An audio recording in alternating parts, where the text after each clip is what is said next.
Let's get into it. Ottawa, this is the first season. Obviously, PWHL experiencing so much success, so much viewership, so many eyes. Me based here in Toronto, and just how many people turned out to so many games and throughout the playoffs was really special to watch. But I'm curious from a player's perspective, how did the season go for you? Oh my gosh. It was like it's so hard to reflect on because there was just so many magical moments. Such a whirlwind, like so many emotions, so many challenges, opportunities. It exceeded all expectations I had, and I know I would say every other girl in this league would feel the same way. We just had unwavering support from our fans, from our investors, from literally everyone. It was just amazing. For me in Ottawa is just an incredible market. I knew when our first game was sold out, at first I was like, is this really happening? I can't believe this is happening. And then getting to step on the ice to a very emotional and passionate crowd that stuck with us the whole season. Right. So yeah, it's just been so special. I mean, when you look back on your professional career and obviously now having this first experience, I used to cover the CWHL. What do you think was the missing link in terms of getting the league to where it is and just its first year, but the amount of turnout, how many people showed up? Is there something that you think was missing in years past that was available and present now?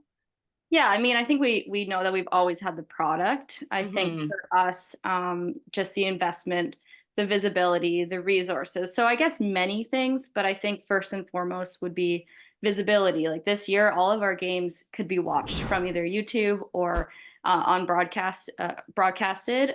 So I think that's the biggest thing. But then, of course, having the dollars behind us to kind of give us all the resources we need as professional athletes to be able to play full time and be able to perform and not have to think of a million other things. So, yeah, just all around, it was a legitimate professional league this year. For those that are now going to enter into this space, what's one thing you want them to know about kind of the community that they'll be joining next year? I wish that I had this coming out of college. And I'm Mhm. so glad that those females graduating won't know any different. I recognize this year for girls who just graduated last year coming into the PWHL right away. They would be like, "Oh, what about this? What about this? Have they thought about this?" And I'm like, "Wait, I'm just thinking like, oh my gosh, this is so amazing! Like I had Yeah. never experienced anything like this." But I'm like, that's incredible. They have fresh eyes. They've never experienced otherwise. Like they don't know any different. I would say, yeah, just to those girls graduating, like enjoy the moment, enjoy the draft, enjoy the camp coming up, and just have fun. Like here we are, we made it. Like it's so cool. It's so nice to also see just conversations around women in professional sports advancing. But also for yourself, reach has been something. I don't know if you've been intentional from a brand perspective of doing, but you've sort of have found your formula in forms of social media, TikTok. How have you been able to use those methods of communication, let's say, to connect with fans globally? I understand the importance and the impact that I can have on the community and the community that follows my journey. It's been super important for me the past few years, and connecting with fans and kind of growing my brand, growing the game. And in a team sport, you oftentimes you just know the team, and so for me, it was important for people who watch our sport to get to know me as a, not just a goalie, but also as a human outside of hockey, the mindset behind myself in hockey, but also just kind of getting to know me, the authentic me.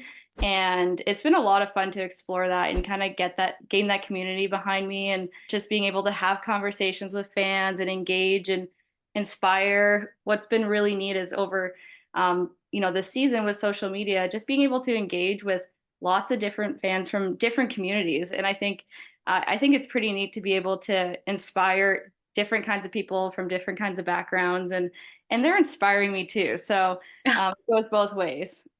I mean, it's great that you talk about just the diversity and especially the diversity that's accessible when you are leaning into something like TikTok or whatever platform you choose to use to express yourself out there. In what ways do you sort of challenge others to think differently about women's professional sports, or what conversations are you hoping that we're now having about the game as it has grown? There's a ton of conversation in general about women's sports right now. It's the ceiling is finally shattered, and Yeah. it's just the beginning. But there's lots of conversation. But I think what's really neat is the conversation around gender has slowly been minimizing. And Right. I've been finding even with my community, like it's not just females who are following me, it's also males and young males who are looking up to me. And I'm like, that is awesome. Like that's not something that I kind of grew up with. And so just kind of be able to minimize the conversation around gender. And it's just like, okay, we're athletes. So let's talk about sports. You know, let's not talk about necessarily women's sports or men's sports. Like let's just talk about sports and the Yeah. mindset and all that has to come with it. Is there We're anyone, planning on any hoisting that cup next Yeah, season. So yeah. I was gonna say, are there any teammates that have maybe surprised you over this year that, obviously you finally get this opportunity to be on the ice with certain people that you might have played against over your professional career or on the international stage, but were there any teammates that really shocked you in terms of like, oh damn, like this person's legit? oh, definitely. You know, I was fortunate to, play for Ottawa, who had a Yeah. very diverse group of people, and we kind of backgrounds from many different countries. I think we represented 6 different countries on our small team. So got to get to know a lot of different individuals, and I think it was neat to be able to obviously play with the Americans who I've often played against. Gone against. Played against, but I think what was really neat is playing with the Czech girls that Hmm. we've kind of gotten to see their their sport grow nationally, and they've been having a lot of success at the world stage. But to be able to get to know them as individuals and see what they're made of, like that was really awesome to get to have that make that relationship with them. But I say like there's so many girls, like our team was just incredible. I showed up at the rink every day and was just so happy to be there. Hmm. Just had a lot of fun working together. And yeah, it's hard to say like a single person. I think everyone, kind of brought their own flair for sure. And lastly, for me, for the young boys and girls that are going to want to say, get in the net, get between the pipes, pick up the puck for the first time after having watched a PWHL game. As a parent, my concern is always infrastructure and sustainability at a young age, especially at the grassroots level. What is one tangible item that I can do, or people just who really want to invest in the growth of the game on home soil can do to make sure that there's emphasis on that point? Yeah, I would say like anyone who kind of has a background in hockey or in sport, just get involved whatever way you can. If it's, speaking engagements, whether it's getting on the ice, if you can, whether it's going to a game and just showing up and cheering. If you're an investor, invest in the sports. I know hockey is not necessarily accessible to everyone. So finding ways to kind of help those communities that don't really have that opportunity to get on the ice. How do your parents receive watching you on TV or wherever they may find you now? I'm sure it kind of blows their mind to see this all come together in their lifetime. Right. Yeah, I mean, it's been so special, and I think for me it's been great to have them be able to watch Hmm. from anywhere, because typically they only get to see me play when I'm playing with Team Canada, so a few times a year.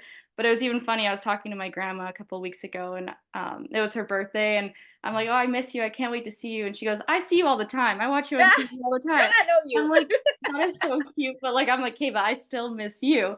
But she was just basically saying like, "I watch you all the time." And I'm like, "That's really neat that my grandmother can just turn on the TV and watch me play." Love that. It's a great your grandmother's wildest dream just to kind of be there out on the ice. Emmerich, thank you so much for taking the time, and we cannot wait to watch you and what Ottawa does next year. Of course, thank you. Thanks so much for having me.